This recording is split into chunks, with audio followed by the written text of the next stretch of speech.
नमस्कार, मैं हूं आपके साथ गौरव राजेंद्र। बुलेटिन की शुरुआत करते हैं। यूपी के योगी सरकार के 8 साल पूरे होने पर बीजेपी पार्टी उत्सव के रूप में मना रही है और इस मौके पर विविध तरीके से आयोजन शुरू हो गए हैं। आपको बता दें कि उत्तर प्रदेश में बीजेपी सरकार के 8 वर्ष पूरे होने पर सीएम योगी आदित्यनाथ ने पत्रकार वार्ता की और इस मौके पर उन्होंने सरकार के 8 वर्षों की उपलब्धियों पर जारी एक पुस्तिका का विमोचन किया है। इसके बाद सरकार की सेवा, सुरक्षा और सुशासन नीति पर आधारित एक डॉक्यूमेंट्री भी जारी की गई और इस मौके पर सीएम योगी ने समर्थन देने के लिए आम जनता का आभार व्यक्त किया। 26 और 27 मार्च को प्रत्येक जिला मुख्यालय पर डबल इंजन की सरकार की, केंद्र की सरकार और राज्य की सरकार के द्वारा समग्र विकास के जिन क्षेत्रों में कार्य किया गया है, वह अन्नदाता किसान के उत्थान के लिए हो, युवाओं के रोजगार के लिए हो, मातृशक्ति के स्वावलंबन के लिए हो, हस्तशिल्पी और कारीगरों के उत्थान के लिए हो, बेरोजगारों को रोजगार देने का, इंफ्रास्ट्रक्चर डेवलपमेंट का, परंपरागत उद्यमिता को नए स्किल के साथ आगे बढ़ाने का, इन सभी अलग अलग सेक्टर में क्या क्या कार्य हुए हैं, इन 3 दिवसीय विकास उत्सव के माध्यम से जनपद के अंदर उस सभी सेक्टर से जुड़े हुए जो लाभार्थी हैं, जो युवा हैं, जो मातृशक्ति है, जो उद्यमी हैं, इन सभी के सम्मान से संबंधित और विकास की योजनाओं के प्रति जनता जनार्दन की प्रति कृतज्ञता ज्ञापित करने के लिए ये 3 दिवसीय कार्यक्रम कल से प्रत्येक जनपद मुख्यालय में प्रारंभ होने जा रहे हैं।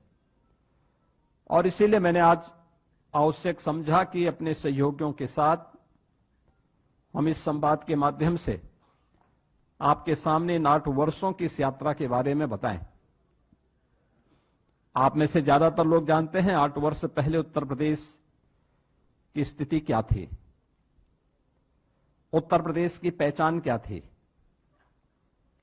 उत्तर प्रदेश की अर्थव्यवस्था और उत्तर प्रदेश का इंफ्रास्ट्रक्चर क्या था, ये किसी से छुपा हुआ नहीं है।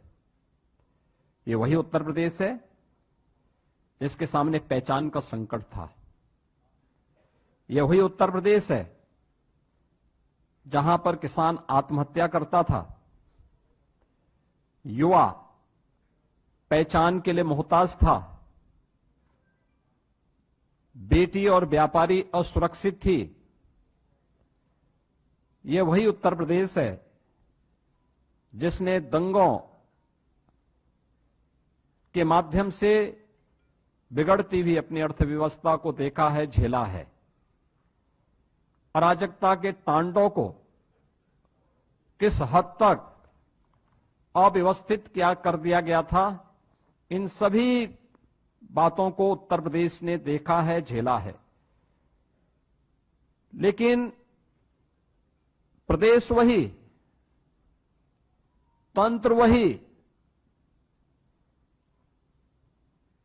केवल सरकार बदलने से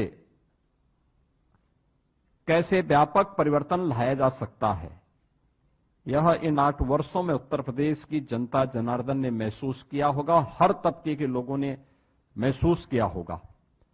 इन 8 वर्षों में जनता जनार्दन के लिए भारतीय जनता पार्टी और एनडीए की ओर से जो कार्यक्रम तय किए गए, उनका प्रभावी क्रियान्वयन किस रूप में हुआ है, यह आज इसी से आप देख सकते हैं कि जो उत्तर प्रदेश 8 वर्ष पहले बीमारू राज्य माना जाता था, देश के विकास का बैरियर माना जाता था, जिस उत्तर प्रदेश को 8 वर्ष पहले केवल एक श्रम शक्ति के रूप में लोग जानते थे, आज वही उत्तर प्रदेश 8 वर्ष बाद देश की अर्थव्यवस्था ग्रोथ इंजन बनकर के उभरा है। आज वही उत्तर प्रदेश 8 वर्ष की इस यात्रा के दौरान देश के अंदर अर्थ पुंज बनकर के उतरा है, अर्थ शक्ति के रूप में उभरा है। आज यही उत्तर प्रदेश प्रत्येक सेक्टर में जो देश के विकास का एक बैरियर माना जाता था, आज वही उत्तर प्रदेश देश के विकास का ब्रेक थ्रू बनकर के उसको एक नई दिशा देने के लिए हर एक सेक्टर में आगे बढ़ता हुआ दिखाई दे रहा है। खासतौर पर अगर मैं एग्रीकल्चर सेक्टर की ही बात करूं, 2017 के पहले उत्तर प्रदेश के अंदर ये क्षेत्र पूरी तरह उपेक्षित था। हम लोगों ने हमेशा इस बात को माना है कि विकास की जो ये अवधारणा है, हमें पहले अपने उन सेक्टर को चिन्हित करना पड़ेगा जिसमें हमारे लिए सबसे आसान और सबसे महत्वपूर्ण संभावना है। उत्तर प्रदेश प्राचीन काल से ही इस दिशा में 2 सेक्टर में बहुत आगे बढ़कर के काम करने वाला राज्य रहा है। इसमें एक कृषि प्रधान देश, प्रकृति और परमात्मा के असीम कृपा का यह प्रदेश, अत्यंत उर्वरा भूमि, पर्याप्त मात्रा में जल संसाधन, हमारे पास एक बड़ी आबादी यहां निवास करती है। इन सबको उचित और व्यवस्थित नियोजित करके हम देश के लिए खाद्यान्न उत्पादन का एक बास्केट बनकर के उभर सकते थे। तकनीक का उपयोग करके किसानों की आमदनी को कई गुना आगे बढ़ा सकते थे। लेकिन 17 के पहले उत्तर प्रदेश का किसान आत्महत्या कर रहा था। 17 के पहले उत्तर प्रदेश के अंदर कृषि सेक्टर में एक वीरानी छाई हुई थी। लेकिन इन 2017 के बाद ये डबल इंजन की सरकार ने जो व्यापक परिवर्तन किए हैं वह हम सबके सामने है। आपने देखा होगा जो कृषि की दर थी उत्तर प्रदेश में, वह 2016-17 तक केवल 5% के आसपास थी। आज बढ़कर के 13.5% से अधिक हुई है और उत्तर प्रदेश की जीडीपी में इसके कारण 28% की बढ़ोतरी आज देखने को मिल रही है। और इसकी शुरुआत हमारी कैबिनेट ने, पहले ही कैबिनेट ने की थी। प्रदेश के अंदर 36,000 करोड़ रुपए की लागत से लघु और सीमांत किसानों के कर्ज माफी के कार्यक्रम को लेकर के आज उसी का परिणाम है कि जिस प्रदेश में 16-17 तक कुल यहां पे 557 लाख मीट्रिक टन खाद्यान्न का उत्पादन होता था, आज उसी प्रदेश में हम लोग गत वर्ष ही 668 लाख मीट्रिक टन से अधिक खाद्यान्न का उत्पादन किए हैं। यानी ये 20% खाद्यान्न के उत्पादन में बढ़ोतरी एक वर्ष में ही उत्तर प्रदेश के अंदर देखने को मिली है। प्रधानमंत्री ऋण मोचन की योजना से लेकर के प्रधानमंत्री किसान सम्मान निधि की योजना तक हर एक क्षेत्र में आज किसान को डीबीटी के माध्यम से धनराशि जाती है। देश में आज के दिन पर प्रधानमंत्री किसान सम्मान निधि में 2,61,000 से अधिक किसानों को 80,000 करोड़ रुपए से अधिक की धनराशि डीबीटी के माध्यम से उनके खातों में गई है। प्रदेश के अंदर सिंचाई की क्षमता में व्यापक बढ़ोतरी हुई है। ये वही प्रदेश है वर्षों से जहां पर सिंचाई की परियोजनाएं लंबित पड़ी हुई थी, अर्जुन सहायक हो, बाणसागर हो, सरयू नहर राष्ट्रीय परियोजना हो, 40 वर्षों से योजनाएं लंबित पड़ी हुई थी। इस दौरान इन 8 वर्ष के अंदर प्रदेश सरकार ने, डबल इंजन की सरकार ने प्रधानमंत्री कृषि सिंचाई योजना का सहयोग लेकर के इन सभी परियोजनाओं को पूर्ण किया। लगभग 23 लाख हेक्टेयर की अतिरिक्त सिंचाई की सुविधा उत्तर प्रदेश के अन्नदाता किसानों को दी। प्रदेश के अंदर कृषि विज्ञान केंद्र स्थापित कराए। प्रदेश के अंदर कृषि विश्वविद्यालयों का उन्नयन किया। एक नए कृषि विश्वविद्यालय की स्थापना के लिए और 20 नए कृषि विज्ञान केंद्रों को कुछ सेंटर ऑफ एक्सीलेंस स्थापित करने की दिशा में कार्य प्रारंभ किए। टेक्नोलॉजी मिली, अच्छे बीज मिले। परिणाम क्या हुआ? धान में, गेहूं में, दलहन में, तिलहन में, श्रीअन्न में, हर एक सेक्टर में उत्तर प्रदेश एक नई स्पीड के साथ आगे बढ़ता हुआ दिखाई दिया। इसकी झलक मैं इसी बात से आपको देता हूं कि उत्तर प्रदेश में 2017 के पहले जो चीनी उद्योग लगभग बंदी के कगार पर था, अनुमान करिए व्यापक आंदोलन चलते थे, किसान अपने खेतों में आग लगाता था। वर्षों तक, जब 2017 में हम लोग आए थे तो 2008-9 से लेकर के 2017 तक गन्ना किसानों का गन्ना मूल्य का हजारों करोड़ रुपया बकाया था चीनी मिलों पर। सरकारें चीनी मिलों को औने पौने दाम पे बिक रही थी। आज भी माननीय उच्चतम न्यायालय में मामला चल रहा है, लेकिन हमारी सरकार आई, हमने एक भी चीनी मिल को बंद नहीं किया। बंद चीनी मिलों को रिवाइव किया। उत्तर प्रदेश के अंदर इस दौरान हम लोगों ने 3 नई चीनी मिलों की स्थापना की, 6 चीनी मिलों की पुनर्संचालन की कार्रवाई की, 38 चीनी मिलों का विस्तार किया और वर्तमान में 122 चीनी मिलें प्रदेश के अंदर क्रियाशील हैं। 2017 से अब तक गन्ना किसानों को 2,80,000 करोड़ रुपए से अधिक का गन्ना मूल्य का भुगतान हुआ और यह पिछली सरकारों के 22 वर्ष के कार्यकाल की तुलना अगर इसे किया जाए, उन्होंने 22 वर्ष में जितना किया उतना हमारी ये डबल इंजन की सरकार ने मात्र 8 वर्ष में किया। उससे भी 60,000 करोड़ रुपए से अधिक की धनराशि गन्ना किसानों के खाते में उपलब्ध करवाने का काम किया। इथेनॉल के नए प्लांट लगाए। 2017 तक केवल 42 करोड़ लीटर इथेनॉल का उत्पादन उत्तर प्रदेश में होता था। आज के दिन पर यह 177 करोड़ लीटर इथेनॉल का उत्पादन उत्तर प्रदेश के अंदर हो रहा है, जिससे अन्नदाता किसानों को सर्वाधिक लाभ हो रहा है। इसी प्रकार से चाहे गन्ना उत्पादन में, चाहे वह खाद्यान्न उत्पादन में हो या फिर फल एवं सब्जी के उत्पादन में भी आज उत्तर प्रदेश नंबर 1 पर फिर से आया है और उत्तर प्रदेश के अन्नदाता किसानों के जीवन में व्यापक परिवर्तन देखने को मिला है।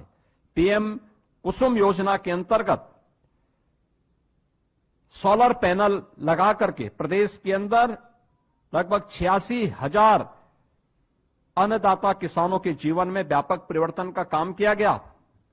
तो 14 लाख निजी नलकूप को भी विद्युत की मुफ्त व्यवस्था देकर के अन्नदाता किसानों की आमदनी को बढ़ाने में सरकार ने योगदान दिया और परिणाम है कि इस दौरान अगर आप देखें 2012 से 17 के बीच बिचौलियों के द्वारा तब सरकार करती थी, तब कोई प्रोक्योरमेंट सेंटर सरकार के द्वारा नहीं लगाए जाते थे। तब सरकार ने गेहूं का क्रय पे कुल पैसा खर्च किया था 12,808 करोड़। ये पैसा अन्नदाता किसान के पास नहीं, बिचौलियों के पास गया था और 17 से लेकर के 23-24 के बीच में सरकार ने जो गेहूं क्रय पर धनराशि खर्च की है, इसमें 2.5 यानी इससे लगभग 2.5 गुना अधिक हम लोगों ने इसके लिए धनराशि खर्च की है, लोगों को उपलब्ध करवाया है। और इसमें 200 यानी 94 इसमें कुल धनराशि 12,808 करोड़ की तुलना में 43,424 करोड़ रुपए यानी 3.5 गुना अधिक भुगतान अन्नदाता किसानों को सीधे प्रोक्यूरमेंट के केंद्र के माध्यम से हम लोगों ने अन्नदाता किसानों के लिए किया है। ऐसे धान के क्रय में भी 12 से 17 के बीच 17,190 करोड़ रुपए का कुल भुगतान बिचौलियों को हो पाया था, क्योंकि किसान सरकार के तत्कालीन सरकार के एजेंडे में कहीं नहीं था। इस दौरान 2017 से लेकर 2024 के बीच सरकार ने 5 गुना अधिक यानी 88,746 करोड़ रुपए का धान का मूल्य डीबीटी के माध्यम से अन्नदाता किसानों के खाते में करने का काम किया। प्रदेश के अंदर 32 लाख हेक्टेयर से अधिक भूमि को बाढ़ से बचाव करने में सरकार ने सफलता प्राप्त की है और मुख्यमंत्री कृषक दुर्घटना बीमा के अंतर्गत हर अन्नदाता किसान को, उनके परिवार के सदस्यों को, बटाईदार को भी हम लोगों ने 5 लाख रुपए की सुरक्षा बीमा का कवर किया कि अगर कभी बाढ़ से, आकाशीय बिजली से या किसी अन्य दुर्घटना से, एक्सीडेंट से या वन्य जीव संघर्ष में उनकी दुखद मौत होती है तो सरकार इसके लिए उन्हें 5 लाख रुपए की एक सुरक्षा बीमा का कवर भी देगी। और आज हम लोग लगातार इस योजना के माध्यम से प्रदेश के सभी किसानों को आच्छादित किए हुए हैं। तो इस दौरान प्रदेश के अंदर निराश्रित गोवंश की समस्या का समाधान करने में भी ये डबल इंजन की सरकार को सफलता प्राप्त हुई, जिसमें 7,700 से अधिक गौआश्रय स्थल के माध्यम से 12,50,000 से अधिक गोवंश का संरक्षण सरकार अपने स्तर पर कर रही है। और सहभागिता योजना के माध्यम से 1,05,000 पशुपालकों को 1,63,000 से अधिक गोवंश उनकी सुपुर्दगी में दिया गया है, जिसमें प्रति गोवंश प्रति माह अन्नदाता किसान को सरकार 1,500 रुपए का भुगतान करती है एक गोवंश के लिए। और इसी प्रकार से कुपोषित परिवारों को भी 10,000 गोवंश देने का काम सरकार ने इस दौरान किया है। उन्हें भी ये राशि हम उपलब्ध करवाते हैं। मित्रों, 2017 के पहले प्रदेश की कानून व्यवस्था की स्थिति आप सबके सामने है। हर व्यक्ति जानता है, हर दूसरे तीसरे दिन एक दंगा होता था, न बेटी सुरक्षित थी, न व्यापारी सुरक्षित था। प्रदेश के बारे में लोगों की परसेप्शन का अंदाजा इसी से लगाया जा सकता था कि हमारा युवा अपनी पहचान के लिए मोहताज होता था। आज कानून व्यवस्था में उत्तर प्रदेश ने एक लंबी छलांग लगाई और महाकुंभ प्रयागराज इसका उदाहरण है। 45 दिनों के इस महाआयोजन में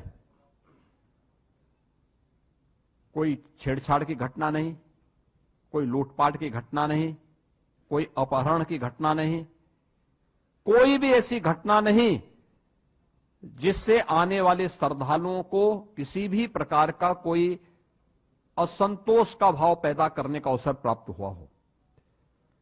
प्रदेश वही है, लेकिन इसके लिए जो व्यापक परिवर्तन हुआ है, इस व्यापक परिवर्तन का कारण है कि इन 8 वर्षों में सरकार ने व्यवस्थित तरीके से उत्तर प्रदेश पुलिस के बल को एक सिस्टम के साथ जोड़ा है।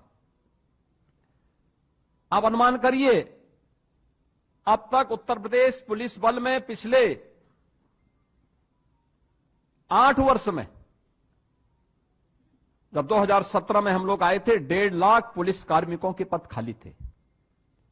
सरकार की नीयत पर जनता जनार्दन को भी और माननीय न्यायालय को भी संदेह था, क्योंकि भर्ती की प्रक्रिया पारदर्शी नहीं हो सकती थी, नहीं करते थे। लेकिन पहली बार हुआ जब पारदर्शी भर्ती की प्रक्रिया के माध्यम से सरकार ने 1,56,000 से अधिक पुलिस कार्मिकों की भर्ती, जो आज सेवा दे रहे हैं, उन्हें उत्तर प्रदेश पुलिस बल का हिस्सा बनाया है।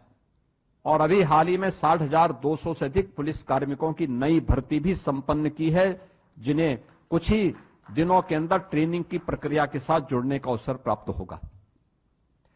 यानी आप अनुमान कर सकते हैं कि 2,16,000 से अधिक केवल पुलिस कार्मिक अकेले उत्तर प्रदेश पुलिस बल में भर्ती हुए हैं। और ये भर्ती की प्रक्रिया के साथ साथ उत्तर प्रदेश में जब 17 में हम लोग आए थे, 10 जनपद ऐसे थे जहां कोई पुलिस लाइन नहीं थी। पुलिस के बैरक की स्थिति आप देख सकते थे, सब टूटे फूटे थे।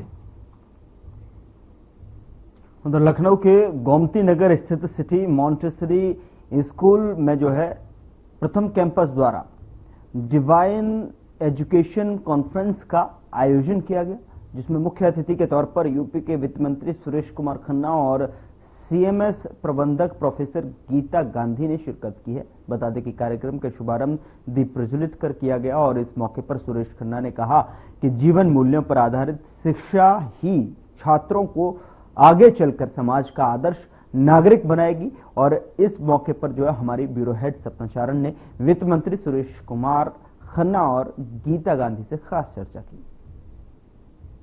Not easy to pen down your thoughts and get your books printed.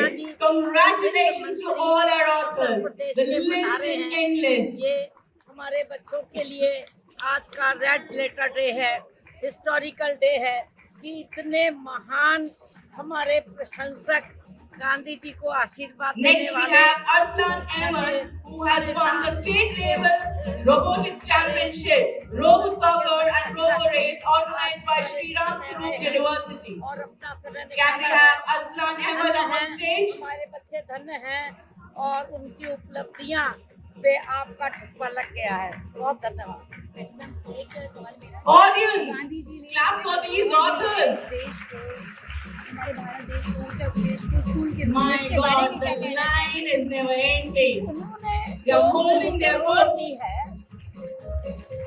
उसमें Next we have the international कि Spellery state level. शताब्दी में Championship शताब्दी winners. में बच्चों We have को Ishaq, F. Jadwai, Shankari Mishra, Advik Singh, Nava Asad, Adya Singh, Rajveer quality Singh, education मिलनी चाहिए, Satvik वो होनी Patel, चाहिए, Danish, एकता। Hardik Mishra, क्योंकि ये एकता का Pavani युग है। Chandra, Zikra Sagir Gandhi ji from ने primary and junior section. ये सपना था कि लखनऊ में कम से कम 1 लाख बच्चे हों जो कि उनके इस सपने को In the पूरा junior करें। category of spelling competition, we have Anushka Rai, Vashish Naidu, Vanya Singh, Aditya Jain, Adya Oberoi, Akhilesh Singh, Adhiraj Verma, Shivan Shukla, Angel Gupta, Riyansh Gupta, Akshay Tiwari, Asmita Singh, Arohi Singh, Aradhya Shukla, Utkarsh Pratap Yadav, Angel Singh, and इतने ही Daksh योग्य बच्चे Tripathi. निकल चुके हैं करीब करीब 10 सालों में। Next, we have the winners of SOF Mathematics, the first international rank holder here on stage, Divya Shakti of grade 2E. Can we all clap for her?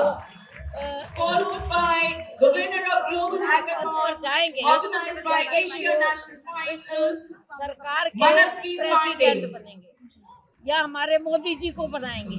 Next, we have the prize winners of Bharatiya Sanskriti Gyan Pariksha. दुनिया में शांति छा जाए। The national winners.